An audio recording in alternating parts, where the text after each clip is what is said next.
Establishment اور حکومت جو ہے وہ الیکشن کمیشن کو شہ دے رہے ہیں کہ وہ جو سیٹیں ہیں یہ مخصوص نشستیں ہیں جو تحریک انصاف کی ہیں وہ کسی بھی طرح حکومتی اتحاد کو دے دی جائیں. تو یہ اگر دیکھیں معاملات ہوتے ہیں تو یہ صورتحال مزید تشویشناک ہو جائے گی. اسی کو لے کر آج اس معاملے کو لے کر سپریم کورٹ کے اندر درخواست دائر کی گئی ہے. 12 جولائی کو جو مخصوص نشستوں سے متعلق فل کورٹ کے فیصلے پر عمل درآمد نہ کرنے پر الیکشن کمیشن کے تمام اراکین جو کمیشن ہے ان کے خلاف توہین عدالت کی جو درخواست ہے وہ سپریم کورٹ کے اندر دائر کر دی گئی ہے. دیکھیں جسٹس منصور علی شاہ صاحب نے جو یہ فیصلہ لکھا تھا یہ بڑا سوچ بچار کر کے لکھا تھا اور اس کے اندر انہوں نے حکومت اور اسٹیبلشمنٹ کی جو سوچ ہے جو منصوبے ہیں انہیں بھانپ لیا تھا اور انہوں نے ایک بڑا ہی جامع ایک قسم کا جو فیصلہ تھا وہ جاری کیا تھا تاکہ کسی بھی صورت حکومت اور اسٹیبلشمنٹ تحریک انصاف کی یہ جو نشستیں ہیں یہ ہتھیار نہ سکیں. لیکن ویسے تو وہ کچھ بھی کر سکتے ہیں.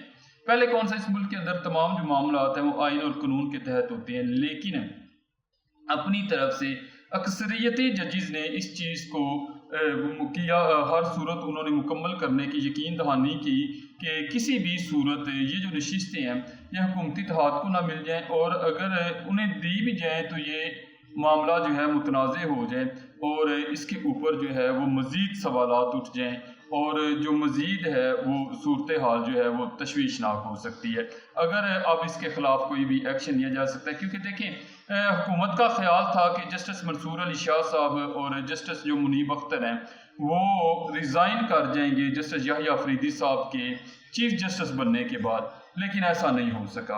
اور حکومت کی سب سے پہلی جو امید پہ پانی پھیرا ہے وہ یہ تھی کہ اگر جسٹس یحییٰ افریدی صاحب کے چیف جسٹس بننے کے بعد جسٹس منصور اور جو جسٹس منیب اختر ہیں انہوں نے ریزائن نہیں کیا. اب آگے آتے ہیں کہ فوجی عدالتوں کے حوالے سے دیکھیں پہلی جو ترمیم ہے اس کے اندر حکومت اپنا کوئی بھی مقصد حاصل نہیں کر سکی. جسٹس منصور علی شاہ صاحب کو رستے سے ہٹانا تھا تو آپ یہ دیکھیں کہ جسٹس منصور علی شاہ صاحب آج بھی پریکٹس اینڈ پروسیجر کمیٹی کے اندر موجود ہیں اور سینئر جج کے طور پر موجود ہیں. اب حکومت کے لیے پھر وہی پریشانی بن گئی کہ جسٹس یحییٰ افریدی صاحب نے جس طرح دیکھیں قاضی فائز عیسیٰ نے جسٹس امین الدین خان کو اپوائنٹ کیا تھا پریکٹس اینڈ پروسیجر جو کمیٹی تھی اس کے اندر لے کر آئے تھے جسٹس منیب اختر کو نکال کر.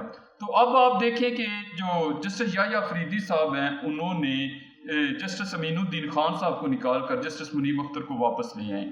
اب حکومت کے لیے پریکٹس اینڈ پروسیجر جو کمیٹی ہے اس کے اندر اکثریت پھر کھو دی ہے. اب جوڈیشل کمیشن یا کہیں بھی حکومت کی اکثریت ہوتی ہے لیکن جب پریکٹس اینڈ پروسیجر کمیٹی کے اندر حکومت کی کوئی اکثریت نہیں ہے کوئی نمائندگی نہیں تو حکومت کے لیے بڑے مسائل ہوں گے. اب حکومت نے 27ویں ترمیم کے معاملے پر ایک اور جو شوش ہے وہ چھوڑ دی ہے. وہ یہ ہے کہ جے یو آئی کے ایم این اے نور عالم خان نے فضل الرحمان سے بغاوت کر دی ہے. مولانا فضل الرحمان سے کہا کہ میں فوجی عدالتوں کے حق میں ہوں اور اسمبلی میں بھی حمایت کروں گا. اس کے علاوہ انہوں نے کہا کہ فوج ہے تو ہم ہیں اور اگر میں ملک کے خلاف نہیں میرے جو دل میں چور نہیں تو عدالتوں کا ڈر کیوں ہے. یہ بھی کہا کہ مولانا کو پی ٹی آئی اس کی حمایت سے منع کیا تھا مگر وہ باز نہیں آئے. جے یو آئی کے اندر مزید اراکین بھی فضل الرحمان کی سیاست کی مخالفت کرنے لگے ہیں.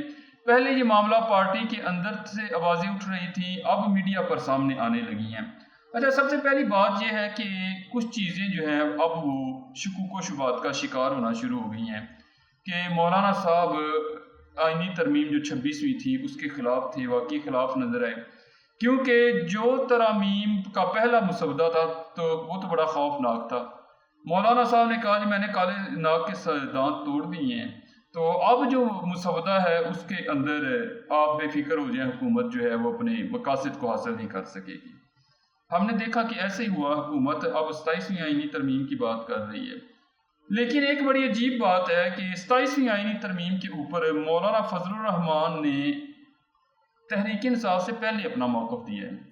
مولانا فضل الرحمان صاحب 26ویں آئینی ترمیم کی بھی اسی طرح مخالفت کرتے ہیں لیکن عین موقع پر آ کر انہوں نے جو اپنا ووٹ ہے وہ حکومت کو دے دیا. اب مولانا فضل الرحمان صاحب کی جماعت کے یہ ایک ایم این اے ہیں نور عالم خان صاحب ہے. یہ مولانا فضل الرحمان صاحب کی جماعت کے ایم این اے کم اور اسٹیبلشمنٹ کے ایم این اے زیادہ ہیں. تو انہوں نے بغاوت کی ہے مولانا فضل الرحمان صاحب کے خلاف. اس سے پہلے مولانا فضل الرحمان صاحب کی ایک ارکان جو قومی اسمبلی ہیں انہیں اٹھایا بھی گیا تھا. انہوں نے پھر حکومت کی حمایت میں ووٹ بھی دیا.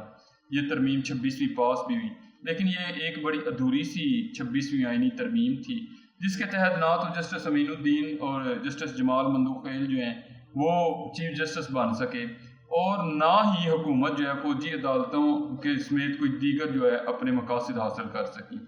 اب جو فوجی عدالتوں کا قصہ یکدم سے چھڑ گیا ہے، تو اس کے پیچھے دیکھیں اصل بات تو عمران خان کا جو ٹرائل ہے وہ فوجی عدالتوں کے اندر کرنا ہے. کیونکہ جو D G I S P R صاحب تھے ان کا ایک واضح موقف تھا کہ جو 9 مئی کے جتنے بھی کردار ہیں ان کو ہر صورت سزا دی جائے گی اور وہ اپنے انجام کو پہنچیں گے، اور جو ملٹری اسٹیبلشمنٹ ہے وہ 9 مئی کا جو ذمہ دار ہے وہ عمران خان بھی ٹھہراتی ہے. تو اس حوالے سے ابھی تک جو نظر آ رہا ہے اسٹیبلشمنٹ اور تحریک انصاف کے درمیان کسی قسم کی برف جو ہے وہ پگھلی نہیں ہے. جو علیمہ خان صاحبہ، بشرا بی بی صاحبہ اور عظمیٰ خان صاحبہ کی رہائی ہوئی ہے، اس کے پیچھے بھی بتایا جا رہا ہے کہ یورپی یونین کے ایک کمیشن نے انسانی حقوق کے حوالے سے آواز اٹھائی. اسی طرح ہم نے دیکھا کہ جو رکن کانگریس ہیں 60 سے 62 انہوں نے بھی امریکہ کے اندر جو ہیں انہوں نے بھی جو بائیڈن انتظامیہ کو خط لکھا کہ عمران خان اور دیگر سیاسی جو قیدی ہیں ان کی جو قید ہے، جو انہیں کی سزائیں ہیں وہ انسانی حقوق کی خلاف ورزی ہیں. کینیڈا میں بھی اسی طرح ہم نے دیکھنے میں آیا اور برطانیہ میں بھی اس طرح ہوا ہے. تو ان ممالک کی تعداد بھی بڑھتی جا رہی ہے جو عمران خان کے حق میں آواز اٹھا رہے ہیں. تو اس وجہ سے حکومت کو ہر صورت جو ہے وہ ان کو رہا کرنا پڑا. یہ نہ کسی ڈیل کا نتیجہ اور نہ ڈیل کا نتیجہ ہے، یہ بیسیکلی حکومت اور اسٹیبلشمنٹ نے عالمی دباؤ کی وجہ سے کیا ہے. اب حکومت اور جو اسٹیبلشمنٹ اور جو عدلیہ ہے ان کے درمیان ابھی تک جو ڈیڈ لاک ہے وہ برقرار ہے. آج نو منتخب جو چیف جسٹس ہیں یحییٰ افریدی صاحب، ان کی سربراہی میں پہلا فل کورٹ کا جو اجلاس ہے وہ ہوا ہے. اجلاس ختم ہو چکا ہے. اس کا جو لاہ عمل ہے یا اعلامیہ ہے وہ جلدی جاری ہو جائے گا، لیکن یہ اجلاس جو ہے یہ تک کم و بیش 2 گھنٹے سے زائد وقت تک یہ جاری رہا ہے. یہ فل کورٹ کا اجلاس تھا. اس کے اندر جو سب سے اہم بات ہے، دیکھیں جب تک چیف جسٹس قاضی فائز عیسیٰ صاحب رہے تو جسٹس منصور علی شاہ صاحب نے کسی بھی جو اجلاس کے اندر شرکت بھی نہیں کی. انہوں نے پریکٹس اینڈ پروسیجر جو کمیٹی تھی اس کا بھی بائیکاٹ کر دیا. لیکن حکومت کی امیدوں کے برعکس جو جسٹس ہیں منصور علی شاہ صاحب، انہوں نے فل کورٹ کے اجلاس کا بائیکاٹ نہیں کیا. حالانکہ وہ عمرے پر ہیں، اس کے باوجود بھی انہوں نے ویڈیو لنک کے ذریعے سے خطاب کیا ہے، اس کے اندر شرکت کی ہے. اب اس کا جو مقصد تھا فل کورٹ اجلاس کا فوری طور پر، دیکھیں جسٹس یحییٰ افریدی صاحب کچھ مشن ہے اس وقت ان کے. جو سب سے پہلا یہ ہے کہ جو سپریم کورٹ کے اندر ججز کے درمیان اختلافات ہیں انہیں ختم کیا جائے. اگر وہ اختلاف ختم ہوتے ہیں تو پھر سپریم کورٹ مضبوط ہوگی اور حکومت کے غیر آئینی اقدامات اور اسٹیبلشمنٹ کے سامنے کھڑی ہو سکے گی. بصورت دیگر آپ نے دیکھا کہ جس طرح حکومت نے 26ویں آئینی ترمیم کو پاس کیا اور اسٹیبلشمنٹ نے بندے اٹھائے اور حکومت کو 2/3 اکثریت پوری کر کے دی اور سپریم کورٹ اس کے اندر کچھ نہ کر سکی، وہ سپریم کورٹ کے اندرونی اختلافات کی وجہ سے تھا.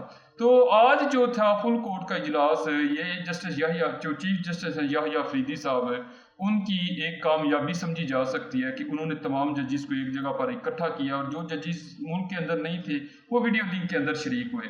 یہ حکومت کے لیے ایک پیغام تو ہے، لیکن حکومت چیف جسٹس یحییٰ افریدی صاحب کو بھی کنٹرول کرنے کے لیے 27ویں آئینی ترمیم کی طرف ہے جو وہ راغب ہو چکی ہے اور اس پر عمل درآمد شروع بھی ہو چکا ہے. میرے خیال سے اسٹیبلشمنٹ نے مسودہ 27ویں اور 28ویں آئینی ترمیم کا لکھ لیا ہے اور حکومت کو صرف آگاہ کیا گیا ہے. آپ نے دیکھا کہ جو نواز شریف صاحب ہیں یا شہباز شریف صاحب ہیں، ان کی اپنی صورتحال یہ ہے کہ وہ گلی محلے میں نہیں نکل سکتے. پہلے تو ان کی لندن کیا پاکستان میں بھی کوئی جائیداد نہیں تھی، اب پاکستان کیا یہ لندن کے اندر بھی محفوظ نہیں ہے. ہم نے دیکھا کہ نواز شریف صاحب کو اپنے گھر میں انٹر ہونے کے لیے پولیس بلانا پڑی. لوگ اس قدر ان کے جذبات تھے نواز شریف صاحب کے خلاف. تو یہ معاملہ یہاں پر ابھی رک نہیں رہا. اسٹیبلشمنٹ نے کی طرف سے ایک اور جو سینئر کورٹ رپورٹر ہیں، بڑے سینئر صحافی بھی ہیں، اسد علی طور صاحب، انہوں نے ایک دعویٰ کیا ہے کہ وکلا اینڈ انڈیپینڈنٹ جو گروپ ہے اسٹیبلشمنٹ سے مطالبہ کر رہا ہے کہ الیکشن جیتنے کے لیے انہیں پیسے دیے جائیں. اگر وہ الیکشن جیت جاتے ہیں تو پھر جسٹس منصور اور جسٹس منیب اختر سے استعفے کا مطالبہ کریں گے۔ اس سے اسٹیبلشمنٹ اور حکومت کو کیا فائدہ ہوگا کہ اگر وکلا دیکھیں جن وکلا نے تحریک چلانی تھی جسٹس منصور علی شاہ صاحب کو چیف جسٹس بنانے کے لیے، اگر اسٹیبلشمنٹ کی ان میں سے اس گروپ کے ساتھ ڈیل ہوتی ہے اور یہ جیت جاتا ہے تو پھر وہی وکلا تحریک چلا رہے ہوں گے جسٹس منصور اور جسٹس منیب سے استعفیٰ لینے کے لیے۔ یعنی کہ اسٹیبلشمنٹ اس طرح ایک تیر سے کئی شکار کر سکتی ہے۔